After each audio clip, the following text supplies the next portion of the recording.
Welcome to my YouTube channel. This is so weird. So I'm not sure what this is, but I'm really just going to give YouTube a try because I have so much to share ever since getting engaged and wedding planning, which has only been a few months. But I feel like this is the kind of stuff I was looking for. And since I didn't find it and I have time to create it, that's what we're doing right here. We're creating it. My name is Fopsy, and today we're talking about oh my god, you got engaged. Congratulations. Like that's it's such an exciting life stage. Like somebody you like actually likes you back and they're willing to spend the rest of their lives with you. Life with you. It's such a huge deal. Think of all the crushes you've had in your life so far. How many of them liked you back? And how many of them were actually quality people that you would consider spending your life with? Now, everything has happened. The stars have aligned. You've met someone who you like and are willing to spend forever with, who also wants the same thing. It's such a huge deal. So don't even take that for granted at all. That's the first thing. Excitement. Let it just bask in it. Let it happen. And chill and enjoy this season. People are going to be so excited for you. Like everybody loves a good love story, trust me. I knew that before, but like now I'm knowing that even more. People are going to want to know how it happened. So did you know? When did it happen? Did he surprise you? Did he go down on one knee? Do you have a video? Do you have a picture? When is the wedding? Oh, okay. It can be overwhelming, honestly, because it's like all these people who've been ghosts in my life for the past, I don't know how many years, are telling me alive and back, and they want to know all these things.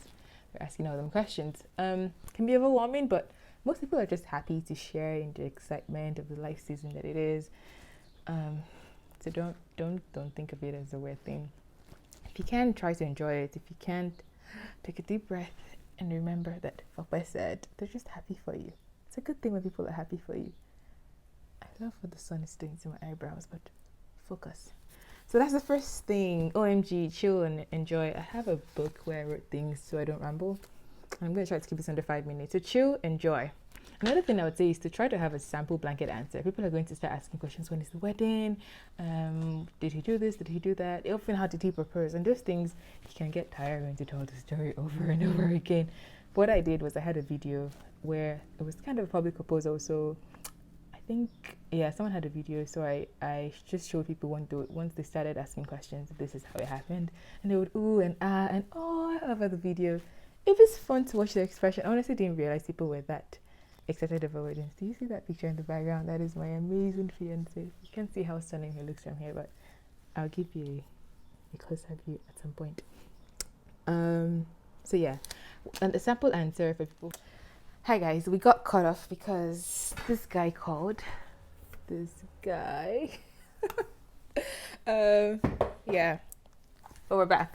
So let's get back into it. I was saying a sample blanket answer that you can give to people when they ask when you're getting married, when the wedding is. It's like, oh, we're still working on it. We haven't thought about that yet. Oh, we're still putting plans together. And if there's someone you would invite, you can say, we'll let you know when it's time. And if they're not someone you invite, just, yeah, we're still working on it. Honestly, there are a lot of people that ask you, and you're like, why are you even asking? We ain't that close. But be polite, guys. Don't get like into unnecessary pettiness. But getting right back on track. So find a blanket answer that works for you to say to people who are asking questions that you don't have answers to yet, or people who you feel like don't have a business asking that question. But ultimately, I think you should be polite. There's just no need to be rude to people. They're just happy for you. Next thing I would say is, even though I said chill and enjoy it, I think now's a good time to get ideas of what you want your wedding to look like. I did this before I even got engaged because we knew we were getting married. Yeah, maybe another video will explain that. But like, just sit down and decide with your partner what kind of wedding you want. People always say it's the bride's day, but it's both of you's day. Don't hijack the day. It's both of your wedding. I don't know if that's right, but sit together, decide what the vibe should be like. Small, big, destination here. If you're Nigerian like me, would you have 2 weddings? One traditional, one church, or whatever else you do? Or is it just going to be one? How much money are you willing to spend? Not just willing, but how much do you have to spend? This is a whole new topic, finances and all of that. But these are the kinds of things to think about, because you don't want to just let wedding planning happen to you. I think people just I don't know if people just start spending money without sitting down to determine what's the budget based on how much money am I earning right now, how much can I save, how much does it cost to exist, like my rent, my hydro, my debt, I guess, if you have that, bills, and your guy as well, what is it earning, and put that together. Generally don't assume people are going to help. Like, imagine that it's just you, both of you, and then if the help comes, then great, you have more money than you thought you would. But yeah, start to sit down and put some things together with your partner about the wedding, and then hopefully before now you've talked about marriage as well and what kind of marriage you want to have. But now is a good time to go plan for your marriage as well. Get reading for books. Now I'm going into the next thing, which is premarital counseling. Start looking for books to read, quality books that go in line with your vision and your values. There are a lot of people that write books because they're a source of money, and some books are just fluff. So find stuff that have depth. Is that how you pronounce the word? That are deep, basically, and that you can enjoy as well, and that are practical. Also look for real couples whose marriages you like, and glean from them. Hopefully you've done some of this before you got married, but if you haven't, better late than never. Start to absorb from them.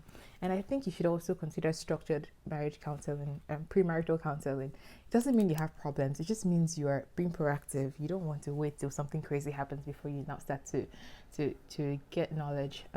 Churches offer this many times. Hopefully your church has a solid one where it's not just like fluff. Yeah, I think I'll have a separate video to talk about what exactly I mean, but fluff is like just like grazing the surface. So if you want to get practical, like when you talk about sex, don't just say prepare for sex. Like let them get into details in a way that is not crass. Experienced people know how to do this. They know how to talk about these things without making you feel icky. When you talk about finances, let them give you practical tips. Let them not just be archaic and say the man is the mad patriarch of the family or anything weird like that. Also, family planning. Think about that, because there are many things you might have to do way before you start having sex, before for them to work, or other things. Do you even want to do that? Is that something you're interested in? Do you want to have babies right away? Talk about all these things. I think a solid premarital counseling would help you cover these things, and they give you a structure of things to explore. And then I don't think premarital counseling is enough. I think that the things you learn there, you should go on and discuss them further with your partner, because it's kind of like just learning things in class and never going deeper, never practicing. I don't think that's a good example, but you get the gist. I'm running out of time. The final thing is prayer. It's so important to pray during this period. There's so much to pray about. You should be praying about everything and anything that matters to you. That's the easy way to say it. Does your dress matter to you? God, I feel like I'm fat, but I want to look beautiful in my dress. And it's not even bought. Like, I don't want to look or feel stressed by my weight. If that's something that matters to you, it did to me. I don't want to have to lose weight or anything like that. Just help me not to buy into that idea of having to lose weight. That was something I prayed about. If it matters to you that it doesn't rain on your wedding day, pray about that. If it matters to you that people get here safely from wherever they're traveling from, pray about that. Pray for you, your partner, your families, that they would be in unity, that things will not be crazy, that there will be no fighting, those kinds of things. Pray for a clear head. It really mattered to me that I didn't buy into like the wedding industry craziness. So I started praying about that as well. So that's just my rule of thumb. If something matters to you, if it bothers you, or if it's important to you, pray about it. So I said 5 things today. First thing was congratulations on your engagement. Yeah, you're gonna have to do that a lot. Get used to it. If you like it, you should put a ring on it. Get used to that. Congrats. I'm really excited for you. Chill and enjoy. Number 2, just chill. Enjoy this season a little bit. Bask in it. I journaled just so that I would pause and slow time and reflect and write down as much as I could remember. Hopefully you have a video as well so you can relive the day. And then wedding ideation. Sit with your partner and kind of just decide what kinds of things you want, a vibe of what you want. Don't start spending or doing things until you sit down and plan. Just sit down and plan together before you actually start executing the plan. Look into some solid premarital counseling. I think it's useful to get your foundation right, to plan for the years ahead. Don't just get consumed by wedding planning and that you forget about marriage planning. And finally, pray about everything and anything that matters to you. Again, I want to say congratulations. If you like this content and you have suggestions for things we can talk about, right now I'm focusing on wedding planning and marriage planning because that's the life phase I am. It's the most exciting thing in my life right now, and I want to talk about it. I also feel like I didn't have these things when I was looking for them. So if you have suggestions for topics to cover, I think some other topics I have planned are like how not to lose your mind, how to still stay friends with your mom during wedding planning, how to pick your bridal party, how to decide on what your budget would be, some prayer points you should pray while you're engaged. I think those are the things I have planned. I haven't planned fully, but those are the things. That's my idea stage. I'm really excited that you've watched this to the end if you have, and thumbs up this video, like, subscribe, and please let me know the kinds of things you'd like to see. Yeah. Also, kind of tell me about you. Are you married? Are you thinking about marriage? Are you single like me, like not talking to anybody? Or are you like, I don't know, just tell me anything you want to say. Talk to me in the comment section. Now I'm just going way over. Thank you for stopping by. Bye.